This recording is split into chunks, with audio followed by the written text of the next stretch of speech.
I was in my office at the time. I sat there and I felt my stomach churning. I thought maybe I was going to be sick. And I leaped out of my chair and ran out the door and took a long walk around the block, around several blocks, and just broke down. I'm Dorothy Lorig. I have a master's degree in counseling psychology from the University of Colorado, and I've been practicing reevaluation counseling for over 16 years. If we can think of our worldview as being sort of our mental and emotional home, I think all of us will do just about anything to defend our homes, to defend our families. And so I see that with people, and I saw that with myself when my brother tried to talk with me about it, of don't mess with me, don't mess with my home, don't mess with my comfort with how things are.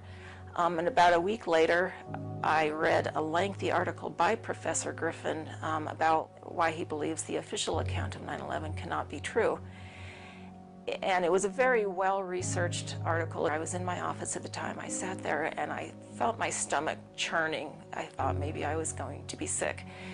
And I leaped out of my chair and ran out the door and took a long walk around the block, around several blocks, and just broke down. I understand now that what was happening was my worldview about my government being in some way my protector, almost like a parent, had been dashed, and it was like being cast out into the wilderness, I think is the closest way to describe that feeling. And I sobbed, felt like the ground had completely disappeared beneath my feet.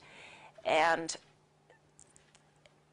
I knew at some point during the walk that I knew that I was going to have to become active in educating other people about this, that for me to retain any sense of integrity, I was going to have to take some action. I couldn't just let something like this go.